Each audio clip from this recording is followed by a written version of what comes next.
Ready for the linis na kami.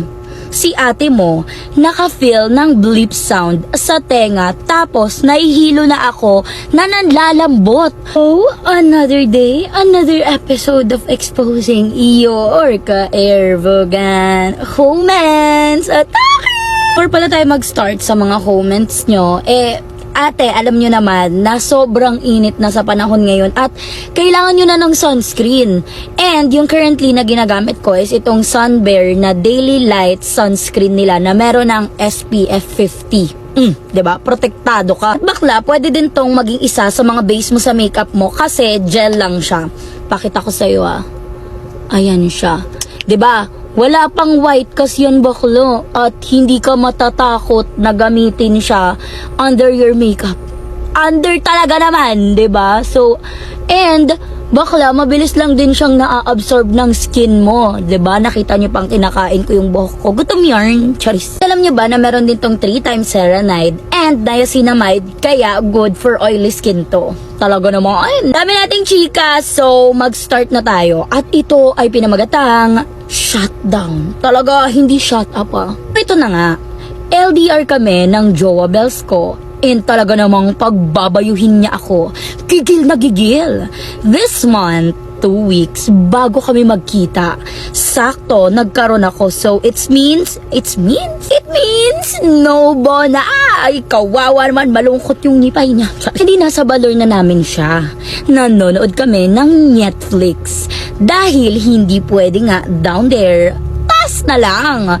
Pero dahil nga libog ang kuya mo, and syempre, I cannot resist. Dahil nagiinit na rin ako Kaya kahit meron, go! Gano'n ang atake niya, malaro kami na go talaga ang atake. Di pumuslit kami sa CR dahil kasama namin ang syupatembang ko. And that did begin. Girl, yes na yes! Sa sarap talaga mapapag-golden buzzer ka. Gano'n, niikot My God! Ready for the linis na kami. Si ate mo, naka-feel ng bleep sound sa tenga tapos nahihilo na ako na nanlalambot. Bakla! Ano yun? Hindi ka kumain? Diba pag ganun, kasi kapag may mens tayo, mabilis ka mahilo, naganitis, lalo kapag hindi ka kumain. Baklo, may kipagbunahan ka, hindi ka naglaps. Atake mo sa buhay. Gusto sumakabilang buhay. Sorry. Ate, news ko po. Pagmulat ko, bulagta na ako. Ending, hinimatay ako, bakla. Please lang, yung bebe ko, takot na takot, tinatawag na niya ako sa pangalan ko kasi ayaw kong gumising. Pero nagising ako from the bulagta. Pero girl, part 2, kasi hinimatay na naman ako mga 5 seconds after kong magkamalay. Grabe naman, parang panaginip bakla. Parang himatay after himatay. Gano'n ang attack sa buhay. Hinimatay na naman ako 5 seconds after ko magkamalay. Pero nakaupo na ako nun. After nun, grabe lambing sa akin ang bawa ko. Akala niya mai-stroke na ako kasi gano'n yung nakikita namin sa balita na biglang mamamatay sa bonahan. Ate, ma-fantasy ni bakla.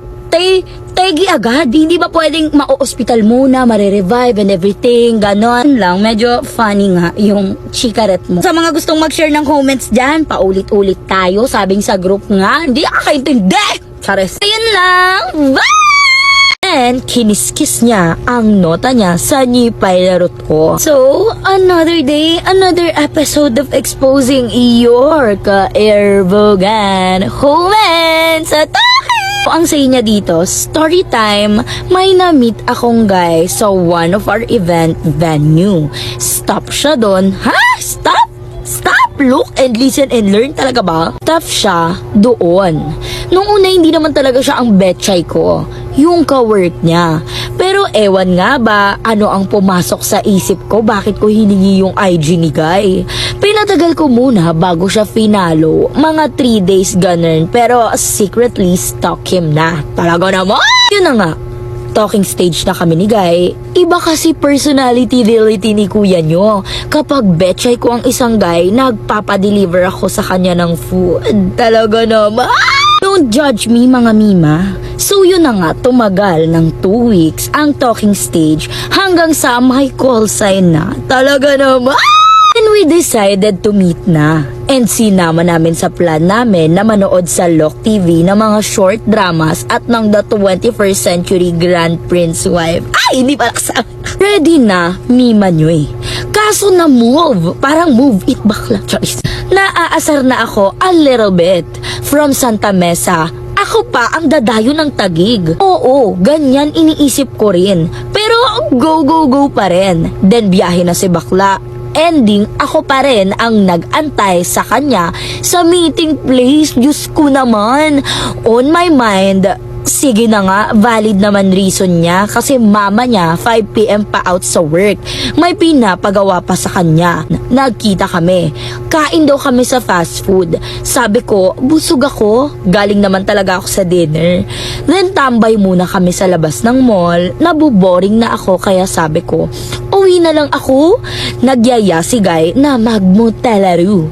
Sabi ko, sige. Then I initiate to book Grab car na lang to Guara. If you know, sabi niya ganan. Then nagsabi siya na baka hindi niya kayanin yung rate fee ng mot-mot. Kaya sabi ko, ako na mag-pay. Talaga naman sugar mom. Char. Tapos usap saglit, then sa kanya sinabi first time niya makapasok sa ganon. Then niyakap niya ako, news ko, wala man lang foreplay na naganap. Ginawa niya, tinanong niya ako kung okay lang daw bang magbonahan kami. Sabi ko, okay lang, ganon. Then kiniskis niya ang nota niya sa nipay larot ko. Airbog na si ate mo girl. E di inorpap ko na yung nota niya. Kaso, bigla akong na-disappoint sa liit ng nota niya. Yung mababa, thank you next, ka na lang ganern. Nung ginosok na niya, gusto niya raw akong iaso. Ganon. E di pinagbigyan ko si Akla. Diyos ko, wala pang 5 minutes. Nilabasan na, kesyo na-excite daw siya kasi inorpap ko raw. Ngayon, parang hesitant na maulit-ulit. Hindi man lang kota yung gastos ko sa nota niya, Akla. Yun lang, mga mima ko. Mga bakla kayo ng taon, anong meron at suki kayo ng mga maliliit na nota? Bakla kayo. Bakit parang lumalaganap na yung mga ganyang kwento ngayon? Naluloka ako sa inyo, box. So, ayun lang, hanggang dito lang ang kanyang comments. Bye! Nung hinubad niya na ang shorts at undergarments niya, bakla nagulat ako sa nota niya. Kasi para siyang, oh, this is another episode of exposing your ka-airbogan humans at so, meron na naman tayong itatry na new product. Yes, skincare na naman siya. Yung nakaraan kasi hindi ko siya nagustuhan at binigay ko siya kay mama. So, ito naman, itatry natin to. Kung maganda ba, pag hindi na naman, ipapamigay ko na naman yan. At ito ay pinamagatang ang baon niyang mushroom atake. Hi mga mi, I just want to share my homemance experience nung first year college ako na pinamagatang ang baon niyang mushroom atake. Ito na nga, galing akong break up that time. 1 month pa lang since nag-break kami ng ex ko na cheater. Kupal siya, nakipagbonahan sa gay. Uy, atake mo! Nag-stay, sabi niya, nakipagbonahan siya sa gay bago ako bunahin. Atake! Anyways, going back. Wait lang, hindi ako makamove on. Okay, going back. Anyways, going back when I met this guy sa Blue Up Dating Kinampamparahi. Nag-chat siya sa akin and syempre nag-reply ako since bored din ako that time. Tumagal ang pag-uusap namin ng 3 days. One time, inaya niya akong sumambay daw kami sa area nila kuya mo. Tambay lang? We, gagamitin na natin tong brightening serum nila. Sobrang palong-palo talaga ako sa mga brightening serum bakla kasi nakikita niyo ba yung mukha ko, ang daming dark spot. And 30 pieces na siya sa isang ganito. Tignan nyo naman, ang cute-cute. Pwede nyo din siyang buksan dito kung ano ang ninanais ng puso mo. Yan, pwede mo siyang iganyan ditis. Yan, tas kukuha ka dyan. So, ayan nga. Since that day ay last day ng final exam namin, gumora na ako. Pinag-grab niya ako papunta sa place niya. Kasi hindi niya ako masusundo since galing pa nga siya sa work. Note, manager siya. Wow! Atake! Ganon ka sa buhay. Umangat ka eh. Nakita mong sumakses ka step by the step eh. Nung nakarating na ako sa place niya, sinalubong niya ako and kinuha niya yung gamit ko since medj mabigat. Gentleman si kuya mo. Take note, me. He's so fine. 6 flat, maputi, mabango, maganda pumorma, at higit sa lahat, guwapo. So ito na nga, bago kami mag-chicken inasal, pumunta muna kami sa isang store para bumili ng fudang, ng laps daw, ganun. Nung nasa kwarto na kami ni kuya mo, di nakatiis nilip to lelap agad ako. So syempre si bakla, gumante, di tayo papatalo eh. Noong hinubad niya na ang shorts at undergarments niya, bakla nagulat ako sa nota niya. Kasi para siyang mushroom na malungkot. Yun! Merong lumalaban sa ulo ng pagong na malungkot natin, bakla. Ito naman mushroom na malungkot. Atake. Gusto ko siyang tanungin kung matigas na ba yun. Kasi sobrang liit niya talaga. So ayun na nga, gusto niyang orpapin ko pa siya. Kaya nag-go na lang ako. And baklo, deep throat na yung ginawa ko and hindi man lang umabot sa lalamunan ko. After ng orpap, pinasuwad niya ako. And syempre para di sayang yung bayad sa kwarto, kunwari nasasarapan ako. Ayan, ang atake ay Star Magic Fake Moon. Yeah! Pogi sana, kaso mushroom. Hashtag pogi sana. Nagdun lang ang kanyang humans. Tinusok niya ulit sa nipay larot ko yung nota niya na may Shomodra Kels. Oh, another day, another episode of exposing your ka-erbogan humans.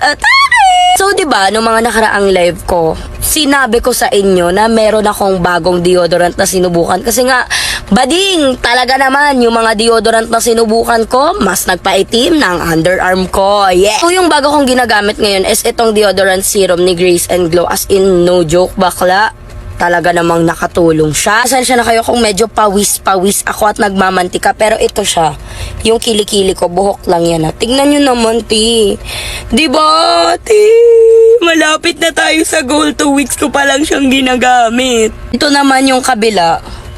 Diba, ti? Nakikita mo na may naglalighten na part. Thank you po. Thank you so much po, Grace and Glow, sa pag-develop nito talaga naman. As in, hindi ako nag-exaggerate. Nakita nyo yung kilikili ko before na majitim talaga siya at nakakahiya talaga na parang pag gumanyan ka, bakla, kukulimlim bigla. Ganun. So, ang dami nating chika. Yes, sorry naman. Ito ay pinamagatang fitting room sa SM. O, sige, labanan nyo. Sabi niya, hi mga mi, this happened nitong February lang. There was this one guy na nakafubo ko.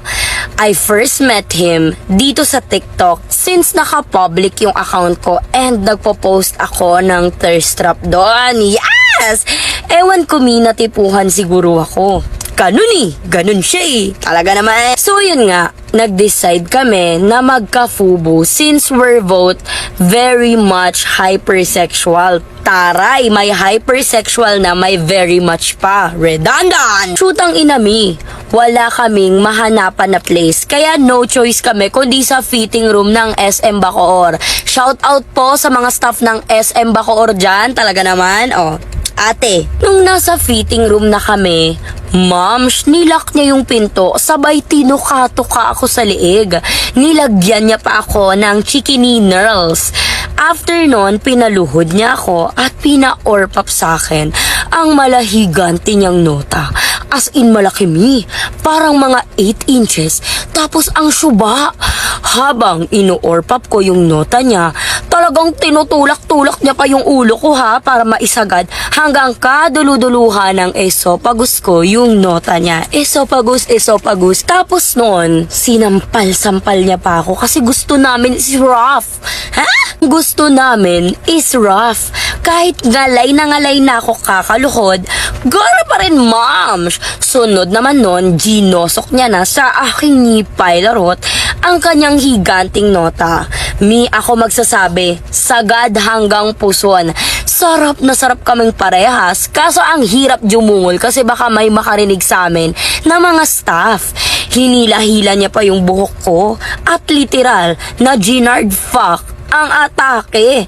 Sobrang sakit pero masarap. Pagkatapos niya akong barurutin, pina-orpap niya sa akin, sabay ginutok sa bunganga ko ang kanyang Shomodra Kels. Hindi ko linunok kasi ang pangit ng lasa. Halos maduwal-duwal ako. Pagkatapos nun, ginusok niya ulit sa nipay larot ko yung nota niya na may Shomodra Kells. Since init na kami, hindi na namin naisip yung posibleng mangyari. Tsaka na lang namin na-realize na posibleng magkabunga ang aming pagnyanyantutan nung tapos na.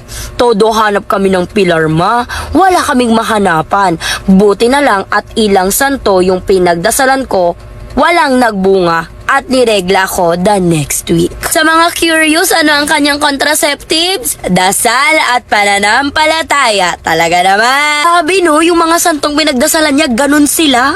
Ate, grabe ka na. Sabi ang katapangan ni Bakla nandito Parang lagpas langit pa. Talaga naman. So ayun lang, hanggang dito lang kanyang comment. Yun lang. Though sa 15 years namin ni ex, I can say na pro na ako pagdating doon. Wow! So, another day, another episode of exposing your ka-airbogan homens. Bago tayo mag-start ng homens, bakla tignan nyo muna tong sunscreen na to. Ang atake niya kasi is... Tinig mo yun? Parang squirt. Ang atake niya... Bakla! At tignan nyo kung gaano ako kadami maglagay nito. As in, nung umalis ako, ganyan ako maglagay kasi sabi ko, ay hindi, fingering kita. Ay, hindi ganyan. Wait lang. Ayan siya, Tignan nyo, Bakla, walang white kasi yan.